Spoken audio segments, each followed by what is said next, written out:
Went on that day, he broke all the rules. Now, all the physical rules. I got to where he was supposed to pick me up, came late. When he eventually came, when he eventually came, he didn't my phone. So he had to go and queue at the filling station. And then in my mind, I was like, red flag. Exactly, like, this guy doesn't have to at all. Like,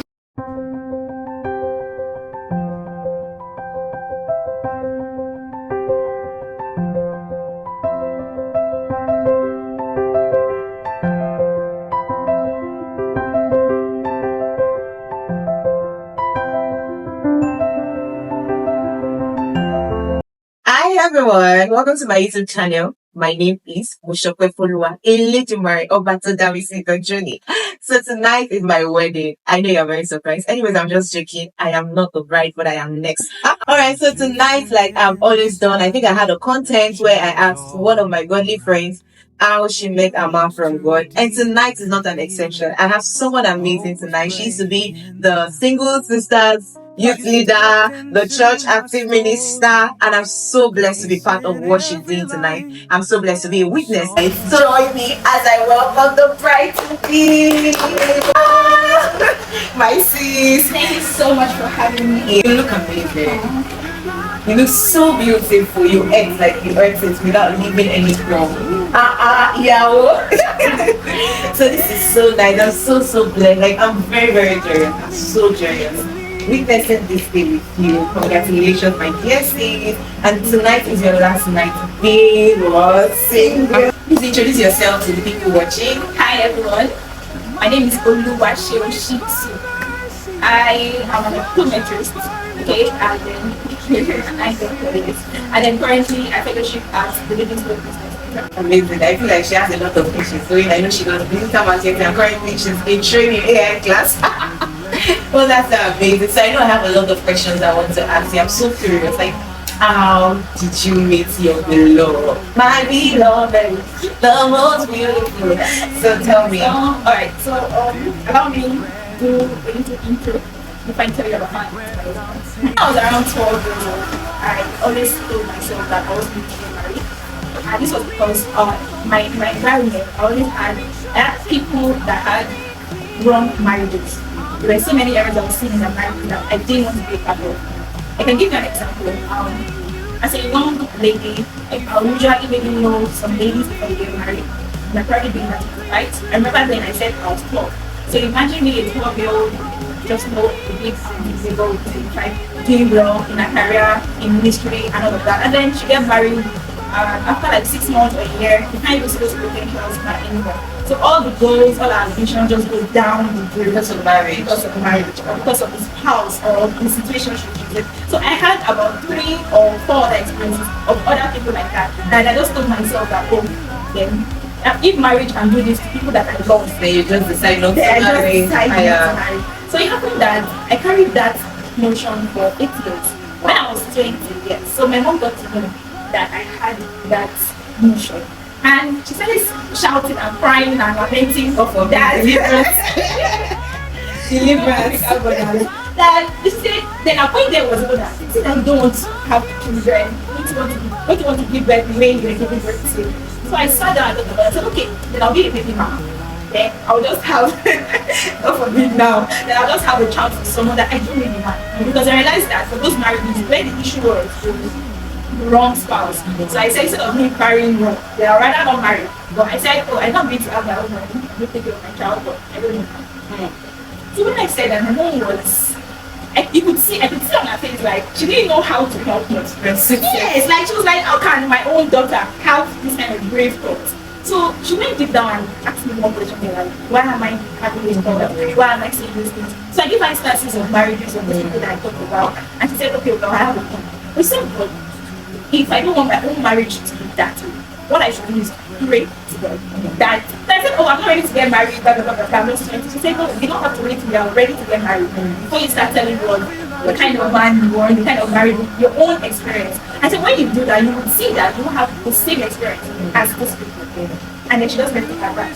Well, he didn't really give me the solution, although he gave me hope that, oh, okay, so that means that there can still be another way or another perspective to this situation. So 2 years after, and when I was around 22 years, I encountered breast.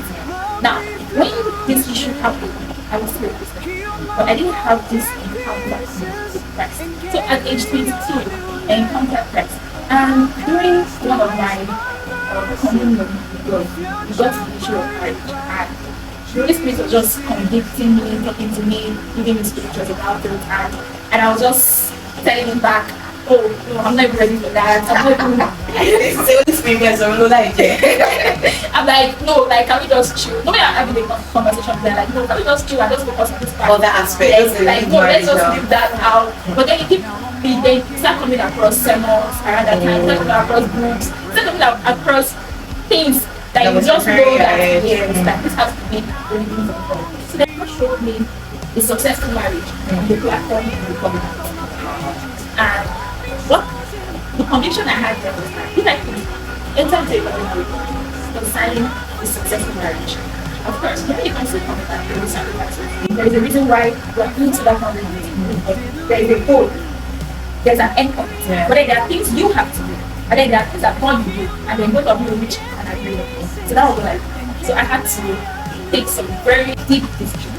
And I had to reflect, okay, Father, I will let this go, I will start doing this, I'll stop doing this, and I'll continue to do this until I see the result of the successful marriage. Wow. So that was my Wow. Let me just summarize it that one of the lessons I learned from this is that God will prepare you for the things that are ahead, right? He did that not because he had settled you marital. No, when God gives you a word, he has done it. It's just for you to prepare yourself and align with that will. So other people's experiences does not also define what God wants to do with us. So I know I've been in that situation today. You're afraid, oh, I don't think I want that. I'm saying this. Let me say 1,000 shall fall at your side and 10,000 at your right side, but it will not come near you. So I believe that this is going to really bless you. But if you are afraid of getting married, you need to go back to what the word of God has said. Get a word from God. Get a word from God. Alright, so now back to how you met your beloved. How exactly did you meet your beloved? You've told us the backstory of how you prepared yourself for marriage and all that. Okay, so how did you meet him? Okay, so it happened that we both attend the same church. No, don't give me that. Actually, I did know that my husband is actually the first person that I've been in touch with in church. Like, I usually don't like doing church painting or church thing, and I'm like, oh no, I'm not into that. Okay, so when I joined Living School, you couldn't believe that for 2 years when I joined Living School, we don't talk, we never talk. Wow. Yes, because I see, you know, I'm usually a very smiley. I'm usually a very smiley person, and then sometimes I might actually be officiating as an usher or a greeter, and then when I just say, oh, you're welcome to church, and then just give me this great look like, I was like on the word. Of a zone. That's what my husband. No, like seriously, and I just that was person. See, that's just not like sexual, but this is just not interested in me. So I just found him as the straight face guy. You understand? But then that was just so I had a friend of his started talking to me, and then started was talking to me, getting close to me, asking me questions, and then we were talking, and then this person just started to ask about my relationship, and we just gisting all of that. I'm like, why are you asking me all these questions, guy? What's up? Saying,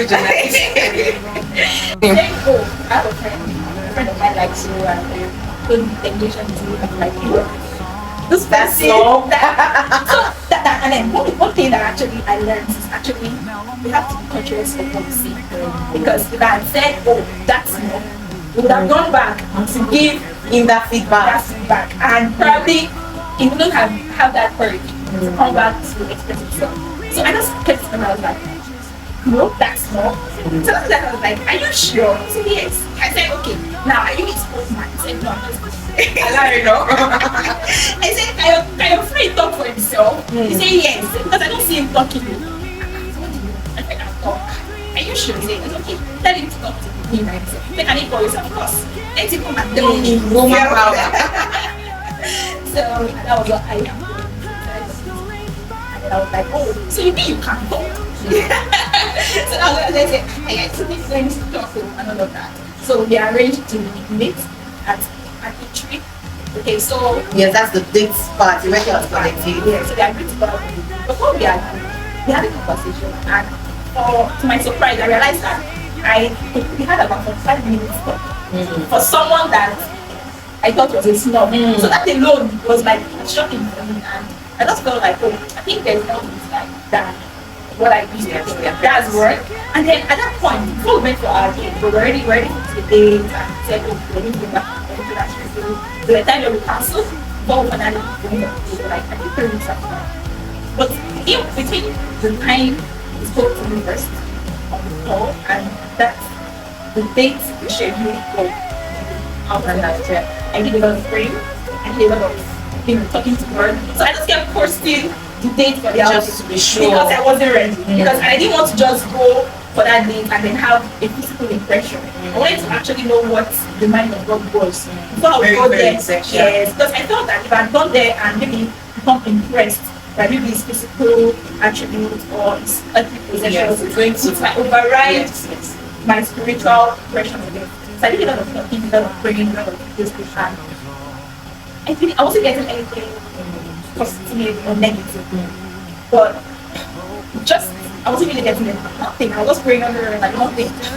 Okay, so that's agreed in my mind that this person, I don't want the first person in my life. I don't want to know. I don't want it. So I just decided for myself that if you're going to put us in the You're not going to. me, I'll use my own mind and then I'll just ask that person. So I was like, I was going to tell this guy that I'm not doing. He used to just say, don't go. It just started telling me about how God hates the proud and then and it's like, if you just tell me by the phone like that and then go home every day, that's pride. Yeah.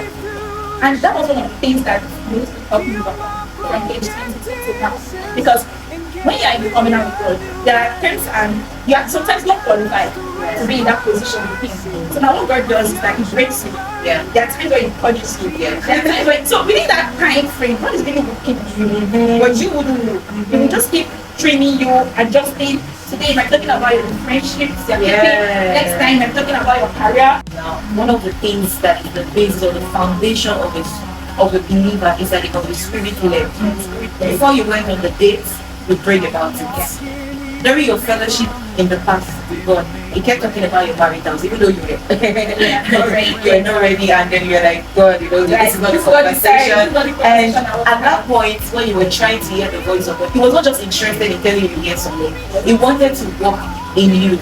And I think that's one thing you must understand. Even God's silence is God speaking. So that period, you wanted to walk on your heart posture. You said something at the first time. You say, "Oh, that's no," because you were mindful of what you brought out. I think that is very important for us. We don't just judge a person by their look. Either sometimes a person tick all the boxes and you feel like, oh, this person, I think I'm just going to go with this person. You already compromise your emotions and you feel like, God, this is what and God is saying that is not the way.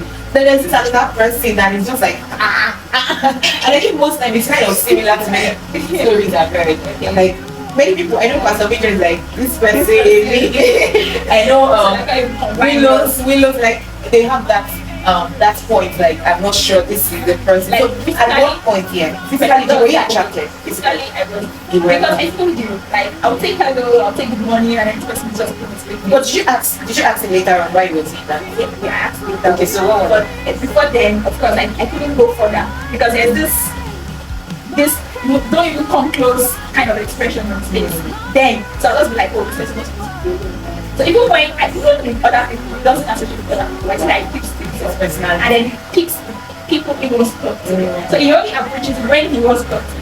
If he's not really talking to me, I approach him most of the time. I just look at it as a no friend zone kind of person. That was my own perception. But I wasn't verbal about it. I just kept it to myself. Yeah, I think it's also very important to be observant and not just, you should also know when to talk and when not to talk. Alright, so one way when we've been now, like I was saying, so before then I prayed and then I just said to myself, okay, since you're not going to tell me anything, alright, I said I should not end this thing over the phone. Fine, I will go, but I don't want to go and listen to everything he has to say, and I'm just going to advise him that, special advice. Even if you don't like somebody, like church, I also want to say believer, I want to say careful, you will just respond, not to be with you, and then just give me my 2 things, and oh my God, that day, he broke all the rules. Now, all the physical use. I got to where he was supposed to pick me up, came late. When he eventually came, when he eventually came, he didn't buy fuel. So we had to go and queue at the police station. And then in my mind, I was like, Red flag. exactly, like, this guy doesn't ask things at all. Like, so when you come late, so okay, too. If you told me, you very fill your tank, and then you took me to the police station, just go and fill your tank. And then, so it was not like, where do you want to go? And I'm like, anywhere. Like you're not even beyond that. Your location. The location. And then was where do you want to go? And I was like, she was like, you carry yourself on this kind. You're like, God, now you tell me to make that go. You know, you say that you and what you can do. And my mind, I was just like, I already like, decided my partner This thing don't. no. Everything was just in my mind, I was just like, don't let it. I'm still going to tell you no at the end of the day. So we got to eat and then we ordered our food and then we just started talking.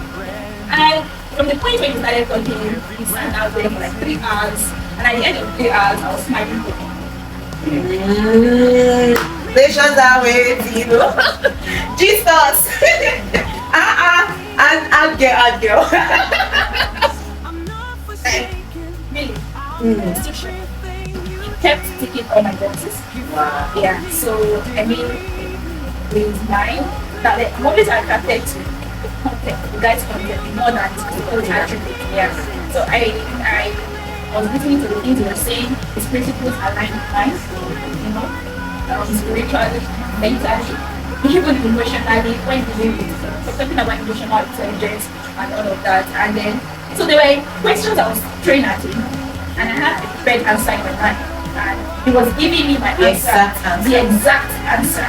And those are things I did to other guys in the past that I would ask those questions and they would just give me some random. He was saying he was some of the questions. Maybe other people would ask. Other people would also like to ask their Okay. Okay, like questions like their goals, what is your vision? What is your goal? For someone who is vision oriented, they will start thinking about it at that point. Yeah. It gives you a tip of his what his goals are. And then you ask him, he tells you about something that happened, and then you ask him what his motion means. Probably he made a mistake. And then you ask him, okay, why did you do this? And then he gives you verbatim the reason why he did what he did. And already telling you what he did wrong and what he felt he should have done better. No, at that point you're like, you don't have to spell it out to the person. It is very easy for me to work with that kind of a person because even if you already made a mistake, you've already given me very solved the problem. So it's not a problem that I should do anymore. So Laura Conshine, so we shall smile. So it felt like a conversation, you could see the sync between the both of you and all that connection. But at what point exactly did you know that? How did God tell you this is your husband? So let's just get that. How did God tell you this is your husband? Did you hear the audible voice saying, Cheryl, I said to you, this is your husband? Or did you hear maybe a pastor told you, if you miss that guy? Suppose you know. So how exactly did you hear that voice? You want to? Okay, so for me, I didn't hear anybody break up from heaven, shouting thunder, telling me that. So it's just a knowing inside of me. And how did it come? For everyone, you will have the way you want to work. You will have the way you connect to a person. And then this is someone that, even when I'm still thinking something in my head, or when I behave in a certain way, or I do a certain thing, and I'm going to tell you, oh, that thing I did, then I didn't want to do it right. Then it tells me what I was thinking in my head when I did that. And I'm like, no, like, I don't think I'm trying to say. So I don't have to explain myself to this person. Even when sometimes I act irrationally, and then he tells me, I'm sure this was the reason why you did this, and that was exactly the reason why I did that. So it's almost as if we were soulmates. That was the first thing I could notice, like we were soulmates. Think alike, act alike, talk alike. When it gives a bad about something, it's very easy for me to align with his style. So and also his spiritual ambitions, spiritual mindfulness aligned with mine. Our goals connected. Very important. Our goals connected. So I think we look for real. As in what I mean is we actually have misunderstandings where the iron is a don't for yeah. We've not had a major fight. Till now, not had a major fight. And then we've been able to also help each other. His weaknesses are mostly my strengths.